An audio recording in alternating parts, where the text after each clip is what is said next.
Коми Республиканский институт развития образования начинает вебинар, информационную сессию, посвященную организационно-методическим вопросам проведения Всероссийского конкурса «Воспитать человека». Уважаемые коллеги, в чате, пожалуйста, обозначьте свою образовательную организацию, должность, кого вы представляете. Работаете ли вы в управлении образования, либо из какой-то конкретной образовательной организации, пожалуйста, сделайте это, чтобы мы понимали, с кем мы сегодня работаем, чтобы ваши вопросы, они все получили вы на них все ответы. Коллеги, во вкладочке «Вопросы» вы также можете задавать свои вопросы, и по ходу мы на них будем отвечать. Так, коллеги, сегодня мы с вами говорим о том, что у нас в Республике Коми выстроена региональная система сопровождения процесса воспитания. И вот мы видим, на данной схеме отражены все уровни, на которых эта региональная система действует, и все уровни взаимодействия. На республиканском уровне систему координирует Министерство образования, науки и молодежной политики Республики Коми. Конечно, наш институт, Институт развития образования, выступает в качестве оператора региональной системы сопровождения воспитания, Центр непрерывного повышения педагогического мастерства, который создан и функционирует на базе нашего института. Конечно, в эту деятельность включаются все республиканские методические объединения педагогов, и очень важный аспект осуществляет Республиканский консультационный центр по поддержке семей, имеющих детей. На муниципальном уровне эта работа координируется муниципальными методическими службами, и большая роль принадлежит муниципальным методическим объединениям. И, конечно, на уровне каждой образовательной организации включаются все субъекты образовательного процесса, и педагоги, и обучающиеся, и, конечно, их родители. И в рамках взаимодействия с нами вместе работают наши общественные организации, РДШ, Юнармия, к нам подключается Доброштаб, к нам подключаются те организации, которые осуществляют дополнительное образование детей, в частности, Кванториум, школьный Кванториум открывается во всех школах Республики Коми. Ассоциация именных школ, которые носят имена героев, имена известных деятелей, также включается очень активно в этот процесс. И, конечно, это различные министерства и ведомства, которые осуществляют межведомственное взаимодействие. Коллеги, сегодня мы говорим о том, что в Республике Коми сформирована уже целая система профессионального роста педагога. Она уже апробирована, она приносит свои результаты, но, тем не менее, и эта система, которая уже сложилась в виде такого замечательного дерева, она сегодня требует определенной перезагрузки. И сегодня мы говорим о том, что эта система должна стать экосистемой, то есть обладать признаками самоорганизации, саморегуляции, саморазвития. И, конечно, большую роль в этом процессе играет федеральная система профессионального роста педагогических работников и, конечно, те институты, которые участвуют в создании и совершенствовании программ воспитания. В частности, это институт, который разработал примерные программы воспитания, с которым мы активно сотрудничаем, и представители которого выступали уже на многих наших республиканских мероприятиях, и многих вы уже видели, знаете, и, наверное, уже с ними взаимодействовали, вопросы свои задавали. Единое воспитательное пространство сегодня должно строиться на модели управленческого цикла. Благодаря тем изменениям, которые произошли в федеральном законе об образовании в Российской Федерации с 1 сентября 2020 года, воспитание рассматривается как деятельность, направленная на развитие личности. Образовательная программа – это комплекс основных характеристик образования, организационно-педагогических условий и так далее. То есть вот все эти изменения, которые были внесены в закон об образовании, они диктуют нам те изменения, которые сегодня мы с вами осуществляем на уровне республики, на уровне муниципалитетов, на уровне каждой образовательной организации. Сегодня, как вы знаете, уже разработаны Институтом изучения детства, семьи и воспитания Российской академии образования примерные программы воспитания. Именно эти примерные программы закладывают те условия, которые необходимы для воспитания гармонично развитой социально ответственной личности на основе духовно-нравственных ценностей народов Российской Федерации, исторических и национально-культурных традиций, что как раз является целью современного образования. В Республике Коми сформирована и функционирует региональная программа по совершенствованию механизмов управления качеством образования на 2020-2024 годы. И одно из важнейших направлений в этой программе – это как раз становлении, совершенствовании системы воспитания. Управленческий цикл начинается с определения целей и задач нашей с вами деятельности, критериев и показателей, мониторинга показателей. Далее, после того, как мы с вами провели мониторинг, мы анализируем наши результаты, полученные в ходе мониторинга, и на основе этих результатов формируем методические рекомендации, а также организуем систему мер и мероприятий. И затем, после того, как мы провели эти мероприятия, мы принимаем управленческие решения, какие мероприятия оказались эффективными, какие не очень эффективными, что делать дальше. И после того, как управленческие решения приняты, мы осуществляем анализ эффективности деятельности, формулируем задачи на следующий такой вот цикл управленческий. Среди разнообразных мероприятий, конечно, очень большую роль играют профессиональные конкурсы. И вот сегодня мы с вами как раз говорим об одном из таких конкурсов, который дает возможность нашим педагогам показать себя профессиональному сообществу, да, предъявить и транслировать новые формы, новые практики, свой инновационный педагогический опыт воспитания гармонично развитой социально ответственной личности на основе духовно-нравственных ценностей, исторических и национально-культурных традиций Российской Федерации. Конкурс «Воспитать человека» – это всероссийский конкурс. Соответственно, задачи его достаточно серьезные. 3 задачи ставят организаторы конкурса. Это выявление инновационных форм и практик воспитательной деятельности педагогических и управленческих работников образовательных организаций всех типов и общественных объединений. Коллеги, обратите внимание, да? Организации всех типов и общественные объединения также могут принять участие в этом конкурсе. Ну, об участниках мы тоже дальше поговорим. Вторая важная задача – это содействие профессиональному развитию, квалификационному росту педагогических и управленческих работников, которые осуществляют организацию воспитательного процесса в образовательных организациях всех типов и общественных объединениях. И, конечно, очень важная задача – это трансляция лучших практик воспитательной деятельности педагогических и управленческих работников, которые обеспечивают высокие результаты и качество организации воспитательного процесса в образовательных организациях и общественных объединениях. Уважаемые коллеги, мы видели, вы уже задавали вопросы касательно этапов проведения конкурса.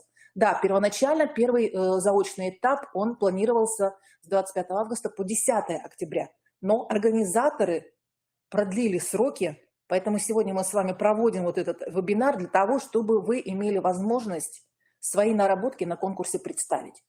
Первый этап, федеральный, заочный, с 25 августа по 20 октября 2021 года. То есть, коллеги, у нас с вами есть еще возможность до 20 октября подготовить свои материалы и направить их на данный конкурс. И второй этап, он будет федеральный, финальный, проходить в ноябре, в декабре 2021 года. Коллеги, обратим внимание на номинации конкурса и на требования к участникам. Организаторы выделили 3 основных категорий для участников. Первая категория – это индивидуальное участие. То есть здесь могут принять участие физические лица, представители образовательных организаций всех типов и также общественных объединений. Коллеги, подчеркиваю, общественные объединения тоже могут принять участие в данном конкурсе. И в этой категории индивидуального участия представлено для нас с вами 6 номинаций. Первая номинация – это воспитание классного коллектива. Для кого эта номинация предназначена? Прежде всего, это классные руководители, которые выступают как организаторы воспитательной деятельности в образовательных организациях, реализующих воспитательные программы, проекты, методики, технологии, которые обеспечивают эффективную работу по выстраиванию коллективов. Поэтому, пожалуйста, классные руководители, вы можете принять участие в данном конкурсе. В этой номинации воспитания классного коллектива индивидуальное участие. Вторая номинация в категории индивидуальное участие – это воспитание в образовательных предметах.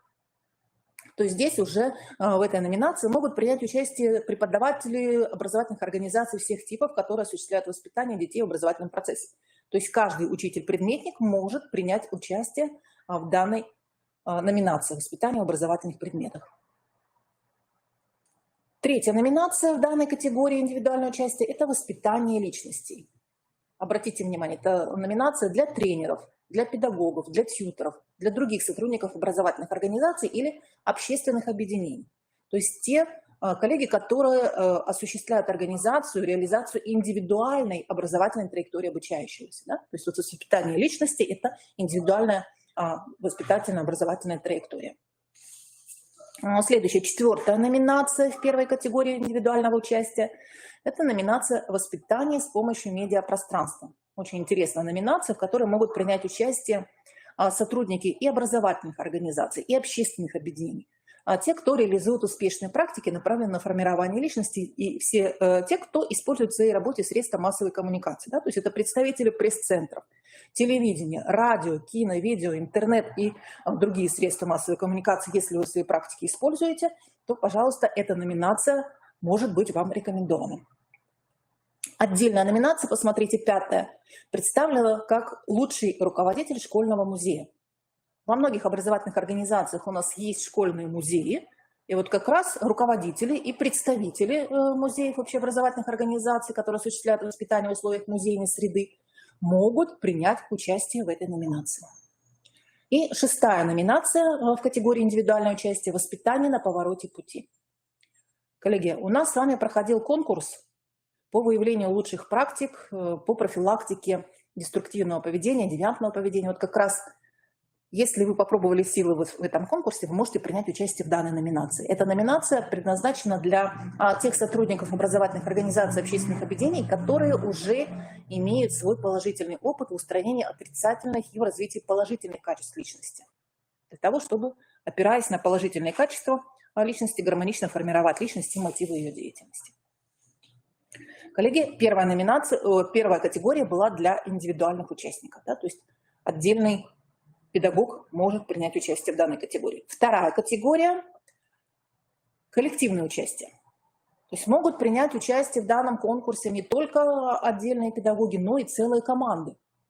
Команда, состоящая из физических лиц, представителей образовательных организаций, либо общественных объединений, либо иных организаций, которые осуществляют воспитательную деятельность. Может быть и сборная команда, да, это представитель образовательной организации, например, общественного объединения. Для данной категории представлено 3 номинации. Первая номинация – взаимодействие образовательной организации и семьи. То есть здесь может принять участие команда, которая включает в себя руководителя образовательной организации, педагога и родителя, законного представителя, то есть те самые ключевые участники воспитательного процесса в образовательных организациях, которые реализуют эффективные воспитательные программы, проекты, методики и технологии. То есть важно, чтобы здесь родитель обязательно участвовал в данной команде. Вторая номинация для коллективного участия – социальное партнерство. Это номинация для тех организаций-партнеров, в которых есть свои ресурсы, необходимые для разработки и реализации совместных социальных проектов в сфере воспитания с образовательными организациями или общественными объединениями. То есть, коллеги, не только вы, как образовательная организация, можете принять участие в этом конкурсе, но и ваш социальный партнер во взаимодействии с вами тоже может принять участие в данном конкурсе. И третья номинация в категории коллективного участия – это воспитание в детских и молодежных общественных объединениях. Эта номинация предназначена для общественных объединений, причем эти объединения могут быть самого разного уровня, федерального, регионального, муниципального, то есть те общественные объединения, которые используют эффективные форматы взаимодействия с детьми. Коллеги, вот вторая категория для коллективного участия. Возможностей много, но есть еще одна категория – система воспитания.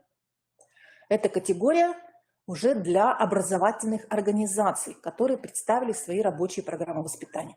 И вот здесь посмотрите разнообразие по уровням образования. То есть есть номинация «Воспитание дошкольников». Это для образовательных организаций, которые реализуют образовательные программы дошкольного образования. Есть номинация для общеобразовательных организаций «Воспитание школьников». То есть организации, которые реализуют программы начального общего, основного общего, среднего общего образования.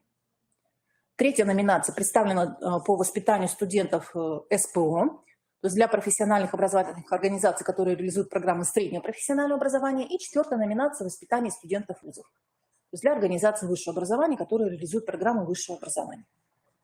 То есть вот такие замечательные номинации. Я думаю, что каждый из вас, кто сегодня присутствует на нашем вебинаре, вы можете увидеть себя в одной из этих номинаций. И у вас наверняка есть что представить.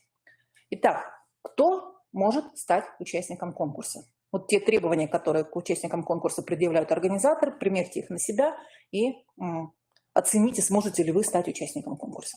То есть участниками могут быть и юридические лица, и представляющие их физические лица. Это могут быть сотрудники, могут быть представители образовательных организаций, либо общественных объединений, либо других организаций, вне зависимости от формы собственности и периода осуществления деятельности. При этом Участие в конкурсе носит заявительный и добровольный характер, и возраст участников конкурса совершенно не ограничивается. При этом, посмотрите, нет требований к педстажу, нет требований к опыту профессиональной деятельности. То есть главное, чтобы это были ваши разработки, которые апробированы, да, и те, которые приносят действительно результат. При этом, обратите внимание, есть некоторые ограничения. То есть один и тот же человек, одно и то же физическое лицо не может одновременно принимать участие более чем в одной номинации первой и второй категории. То есть либо в индивидуальном участии, либо в коллективном участии. То есть только один раз один человек может принять участие. Для участия в номинациях второй категории, то есть коллективное участие, выдвигается команда в составе не более 3 человек из одной образовательной организации или общественного объединения. Да? То есть команда может быть 2 человека, может быть 3, больше невозможно. И для третьей номинации, для третьей категории, категория программы воспитательная, выдвигается только одна рабочая программа воспитания от образовательной организации. Так, коллеги, я думаю, что по участникам все понятно. Вот если есть какие-то вопросы по той информации, которая была озвучена, вы можете их задать, можете задать в чате, либо во вкладочку «Вопросы» написать, прежде чем мы перейдем с вами дальше и будем рассматривать уже непосредственно содержание конкурсных материалов и критерии оценивания. Так, коллеги, минутка для формулировки ваших вопросов.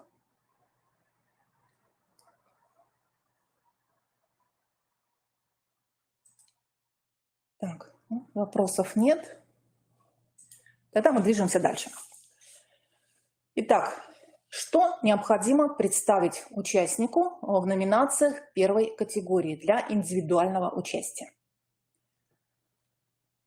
Во-первых, это анкета участника конкурса. Заполняется она в электронном формате на официальном сайте конкурса воспитатьчеловека.рф. Коллеги, во вкладочке «Вопросы» у нас есть ссылка на сайт конкурса, на котором непосредственно необходимо будет все материалы размещать. Во-вторых, конкурсант направляет свое согласие участника на обработку персональных данных. Третье, что загружает участник конкурса, это цветная портретная фотография в формате JPEG. Обратите внимание, коллеги, на формат. То есть если у вас в другом формате будет представлен файл, то, возможно, будут проблемы при загрузке, либо организаторы его не примут. Четвертое – это видеоматериал визитной карточки участника. Тоже обратите внимание на формат MP4. Далее, это непосредственно описание новых форматов воспитательных практик. Мы посмотрим потом по номинациям, какие требования существуют. И то есть вот эти 5 материалов – это обязательные материалы. Анкета, согласие, фотография, видеоматериал визитной карточки, новый формат воспитательных практик. И далее, не обязательно, но желательно представить рекомендации от организации, которая направляет участника на конкурс. Рекомендация может быть от органа исполнительной власти субъекта Российской Федерации, осуществляющего управление в сфере образования. И это могут быть дипломы, которые подтверждают вашу победу в конкурсе профессионального или педагогического мастерства республиканского уровня. То есть это материалы, если они имеются, то экспертная комиссия их оценит дополнительно. Итак, по номинациям рассмотрим. На номинацию «Воспитание классного коллектива» задание «Визитная карточка» представляет собой видеоматериалы, в которые вы даете свой развернутый ответ на вопрос «Воспитание – это…» и дальше рассуждаете. А второе задание «Новые формы воспитательных практик» идут на тему «Классный час». Да? То есть это должен быть текстовый документ, который включает в себя описание воспитательной практики, сценарий классного часа со всеми инструментами, со всеми методиками его проведения. Во-вторых, сюда включается презентация, которая сопровождает ваш текстовый документ, содержит все основные направления.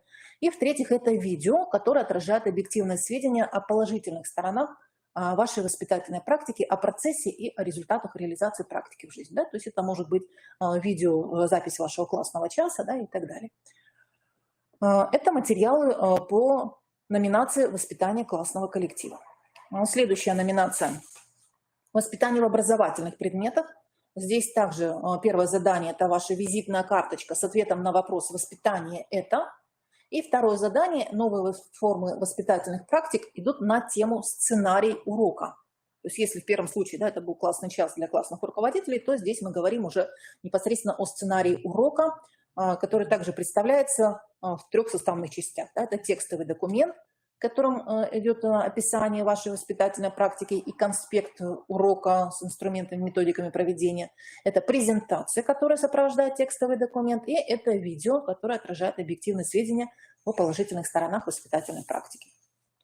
В 3-й номинации «Воспитание личности» также идет визитная карточка с ответом на вопрос «Воспитание – это?». И 2-е задание «Новые формы воспитательных практик» должно быть представлено на тему «Индивидуальная образовательная траектория». Также это текстовый документ, презентация и видео. Требования, в принципе, такие же, как и к остальным номинациям. Следующая номинация «Воспитание с помощью медиапространства». Также визитная карточка с ответом на вопрос «Воспитание – это?». И 2-е задание «Новые формы воспитательных практик» на тему «Медиапроект». То есть здесь должен быть представлен текстовый документ, который содержит в себе описание медиапроекта, в котором, да, представляется тот вид средства массовой коммуникации, который вы используете, ссылки на работу детей и методики, инструменты, которые вы в проекте используете, презентация и, соответственно, видео, которое отражает объективные сведения о положительных сторонах, пользу и аргументацию интереса детей. Номинация «Лучший руководитель школьного музея». Также первое задание – это визитная карточка с ответом на вопрос «Воспитание – это?». И 2-е задание «Новые формы воспитательных практик» идет на тему «Экспозиция». Текстовый документ в данном случае представляет описание педагогически осмысленной системы форм и методов работы с музейной аудиторией, которые объединяются одной какой-то темой конкретной. Соответственно, презентация и видео, которое отражает объективные сведения о положительных сторонах воспитательной практики, процессе и результатах реализации практики в жизни. И еще одна номинация из 1-й категории индивидуального участия – это воспитание на повороте пути. Соответственно, здесь визитная карточка будет иметь уже другой характер. Это ответ на вопрос «Перевоспитание – это?». И 2-е задание «Новые формы воспитательных практик» представляется вами на тему «История перевоспитания». Здесь возможно представление только текстового документа, описание успешного опыта перевоспитания и влияние процесса на жизнь ребенка. Да, то есть вы описываете его успехи, его достижения с подробным описанием тех методик и инструментов, которые вы в процессе работы использовали. Так, по 2-й категории «Коллективное участие». В номинации «Взаимодействие образовательной организации с семьей» представляется визитная карточка с ответом на вопрос «Воспитание – это?». Есть 2-е задание «Новые формы воспитательных практик» предлагается на тему мероприятия по организации командной работы педагогов, родителей и руководителей организации. Да, помним, что здесь в качестве участника выступает руководитель организации, либо заместитель, да, педагог и родитель, да, команда из 3 человек. Текстовый документ содержит в себе описание воспитательной практики и какую-то методику организации взаимодействия между родителем, педагогом и руководителем образовательной организации. Соответственно, презентация и видео, которое отражает положительные стороны воспитательной практики. 2-я номинация в категории «Коллективное участие» – это социальное партнерство. Здесь предлагается визитная карточка с ответом на вопрос «Социальное партнерство в сфере воспитания – это?». Задание 2-е – это новые формы воспитательных практик, дается на тему «Проект».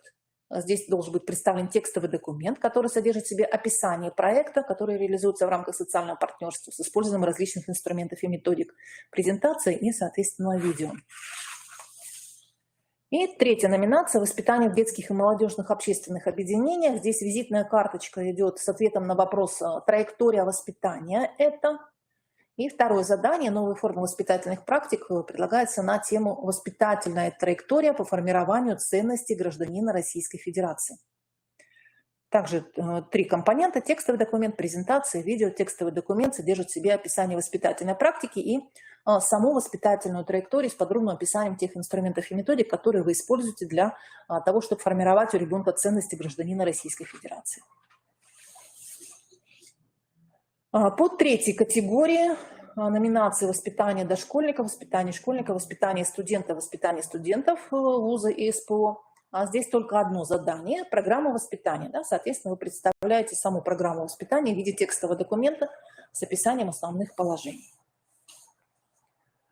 Очень подробно прописаны все критерии оценивания к выполнению каждого задания. Вот к заданию «Визитная карточка» для первой и второй категории, для индивидуального и для коллективного участия обозначены следующие требования. Да? То есть это должен быть видео в стиле TED до 2 минут. Обратите внимание, не больше, до 2 минут. При этом видео должно содержать ответ на тот вопрос, который в теме задания предъявлен. И оценивается по критериям содержания и восприятия воспитания конкурсантам. Обязательно должны транслироваться ценностно-целевые установки, которые соответствуют современному национальному воспитательному идеалу. Отражена реализация современных интерактивных форм и методов воспитательной работы. Отражены должны быть результаты воспитательной деятельности педагога. Изложение должно быть логичным и ясным, и должно быть все оформлено в соответствии с требованиями.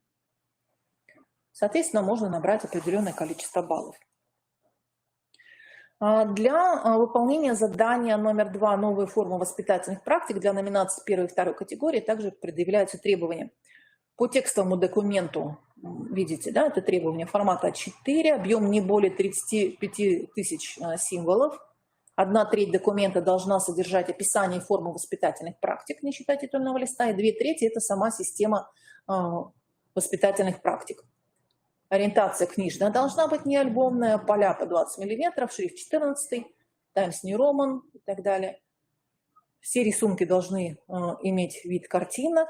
И если вы заимствуете материал из каких-то других источников, необходимо обязательно приводить ссылки на данные источники и, соответственно, список использованной литературы. В квадратных скобках ссылки необходимо оформлять. К содержанию требования предъявляется, что должен быть титульный лист и 2 части. Должна быть вводная часть и основная часть. Вводная часть содержит краткое описание, цель обязательно должна быть указана в вашей воспитательной практике, задачи, основные направления воспитательной работы, функции. Во второй части описание самой практики. То есть это может быть сценарий, да, либо методика, либо описание проектной деятельности и другого, в зависимости от той номинации, в которой вы представляете свою работу. Также очень важно, чтобы были представлены результаты использования практики, выводы и приложения с материалами, которые используются в реализации практики.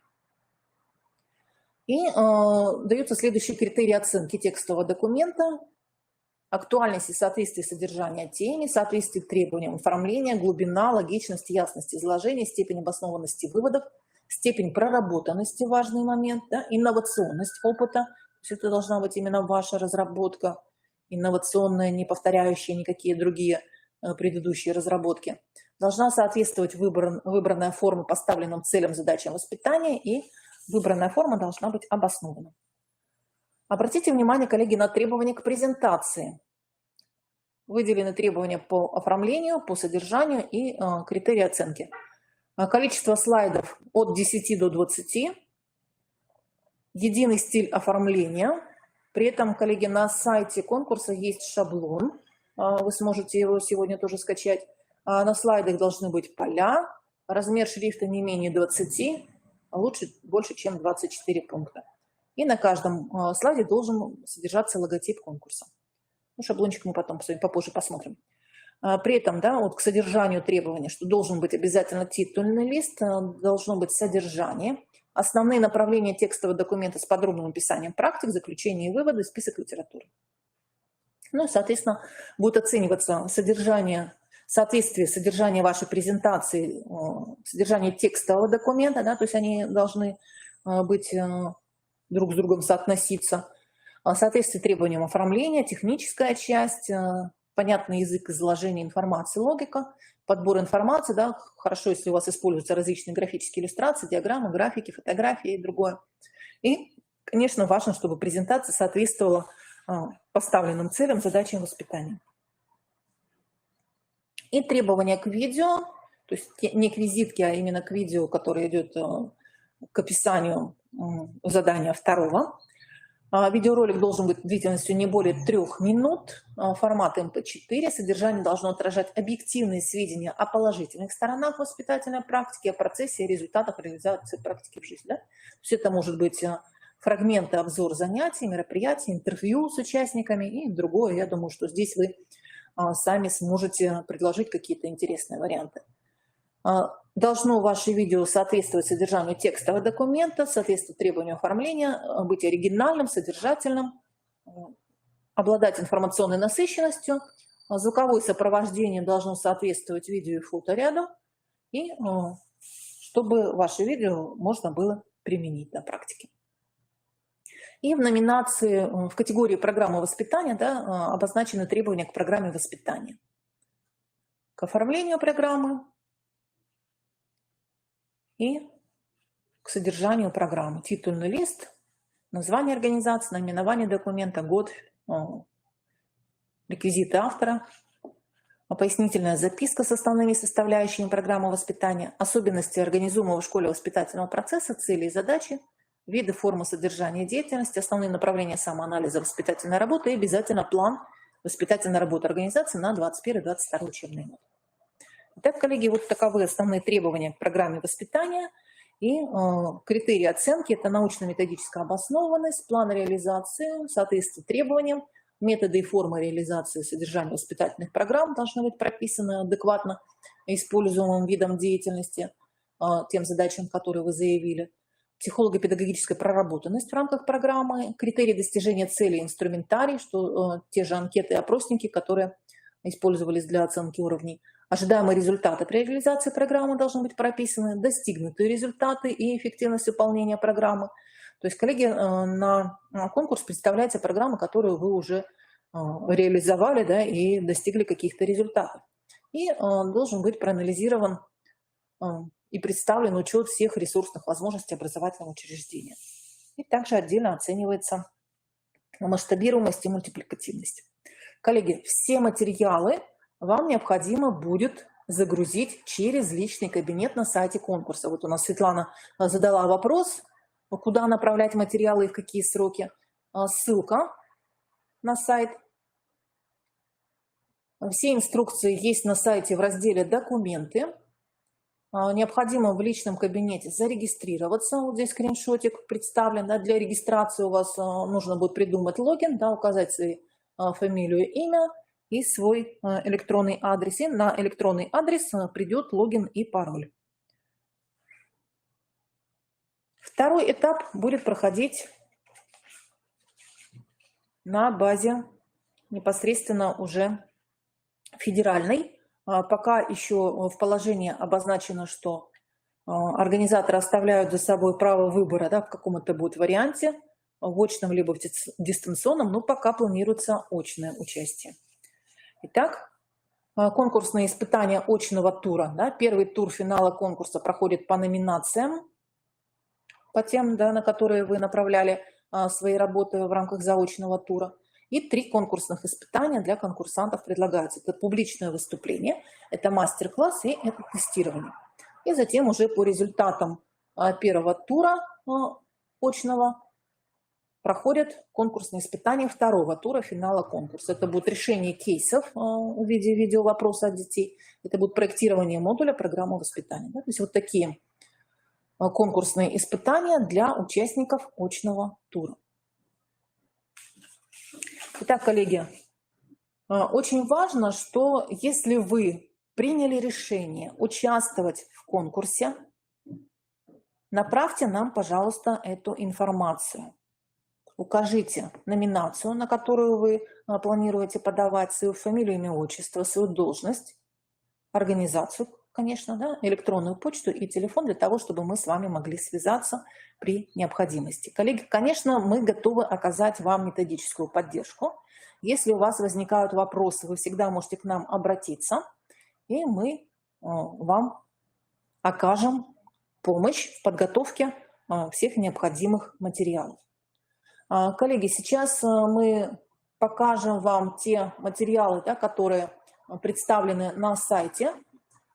Так, вот есть инструкция по заполнению согласия, да, на сайте, в личном кабинете. Необходимо будет зайти в анкету и соответствующие поля формы заполнить. Так, далее вкладочка у нас там есть «Как писать на почту». Если вдруг у вас какие-то проблемы возникли, да, если что-то у вас на сайте не работает, то соответствующая инструкция тоже предложена, что нужно делать. Все очень подробно организаторы расписали. Напоминаю, да, что все эти инструкции, они есть на сайте конкурса в разделе «Документы». И вот очень важный для вас документ, инструкция, это по заполнению анкеты. Да? То есть первый раз, когда вы заходите на сайт, вы заполняете анкету. Очень важно все поля по возможности заполнить, особенно те, которые помечены звездочкой, иначе, если вы их не заполните, то анкета не сохранится. И необходимо выполнить все шаги. Главное, чтобы вы увидели надпись «Анкета принята». Да? Тогда действительно ваши материалы можно будет затем загружать непосредственно в свой личный кабинет. Так, и, коллеги, шаблон презентации. Тоже он есть на сайте, вы его можете скачать. Но в данном случае 2 слайдика представлены. Это титульный слайд. Важно, чтобы все соответствовало. И вот основной слайд. Коллеги, обязательно необходимо этот шаблон использовать для презентации. Иначе баллы вам будут снижены, а может быть даже вообще не пройдет техническая экспертиза по вашим документам. Коллеги, все эти материалы есть на сайте. Мы сейчас их тоже вам представим, для того, чтобы вы могли их скачать. Можете скачать нашу презентацию, да, с основными требованиями. Итак, коллеги, есть ли у вас вопросы? Прошу последний слайдик показать. Адрес, на который, пожалуйста, направляете информацию о принятом вами решении. Этот адрес также был указан в нашем информационном письме. Это адрес мой, Марина Анатольевна Габова, проректор по научно-методической работе Республиканского института развития образования. Так, коллеги, пожалуйста, вопросы. Так, Светлана, если вы именно та Светлана, которую я знаю, то я буду очень рада, если вы примете участие в этом конкурсе. И, конечно, желаю победы вам и всем, кто будет заявляться на данный конкурс. Так, коллеги, пожалуйста, есть ли еще вопросы? То есть до 20 числа у нас с вами будет возможность загрузить материалы в личный кабинет. Все участники, кто загрузил свои материалы в личный кабинет, они затем на сайте будут отражены в числе участников. Да? Вот вы загружаете свою фотографию, и свою фотографию вы потом увидите на сайте в разделе «Участники». То есть очень важно, что такая возможность у нас с вами есть. Очень большой выбор номинаций. То есть практически все, кто работает и в образовательных организациях, и в общественных организациях детских, да, и в тех организациях, которые осуществляют воспитательный процесс, включаются в процесс воспитания, все могут принять участие в данном конкурсе. Да, и важно, что есть возможности и для команд. Да, как анализировать программу, если она еще не реализована? Вопрос, конечно, хороший, причем вот организаторы-то сами тоже пишут, да, что план должен быть на 2021-2022 год. Ну, возможно, если какой-то пункт вы пока не сможете представить, то, может быть, пока без него, просто за него не получите баллы.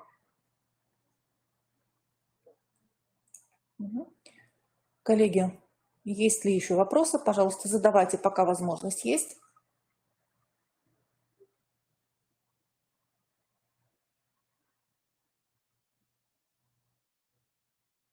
Я буду рада, если те, кто сегодня нас слушает, примут участие в конкурсе. И, конечно, всем мы желаем победы. Пожалуйста, обращайтесь к нам для того, чтобы мы порекомендовали вам, как лучше оформить ваши материалы. Мы готовы оказать методическую помощь и ждем информацию о том, что вы приняли такое решение и будете в конкурсе участвовать. Если до 15 октября не сможете направить, ничего страшного, можете чуть попозже направить. Что очень важно, чтобы мы эту информацию от вас получили, потому что идет отслеживание информации по регионам, да, какие регионы представили большее количество участников данного конкурса. И мы бы, конечно, хотели, чтобы наша республика была достойно представлена. Мы знаем, что наработки у вас есть очень интересные, и вы сможете побороться за победу в данном конкурсе. Если уже направляли участника, ну, мне, пожалуйста, продублируйте, чтобы у меня полная информация была. Так, по индивидуальным категориям необходимо только их оформить. Оформить что? То есть все материалы в каждой категории есть свои требования, да? Там визитка, анкета, непосредственно описание практики, текстовый документ, презентация, видео. То есть все это необходимо оформить, да, и через личный кабинет загружать.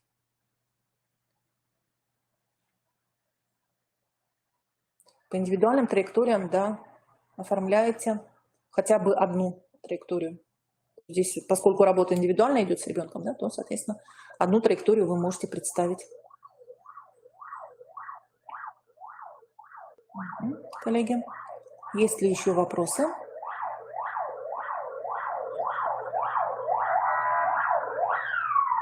Коллеги, мы будем благодарны, если вы данную информацию донесете до своих коллег. Возможно, вы уже подумали, да, что не индивидуально будете участвовать, а в команде. Замечательно, если у нас будут представители во всех категориях, и в индивидуальном, и в командном, и в плане рабочих программ воспитания. И, конечно, будем рады, если у нас будут и дошкольники участвовать, да, и, соответственно, образовательные, общеобразовательные организации и организации среднего профессионального образования тоже очень важно, чтобы были представлены в нашей республике. Так, коллеги, ну, если вопросов больше нет, то на этом мы тогда нашу работу будем завершать. Если будут вопросы появляться, вот, пожалуйста, на этот электронный адрес можете писать. И мы с вами будем взаимодействовать, будем отвечать. Мои коллеги тоже будут подключаться к консультированию. Все для того, чтобы вы смогли достойно представить свои наработки, свои практики. Коллеги, спасибо за внимание. Желаем всем успехов в реализации наших с вами воспитательных практик. Спасибо.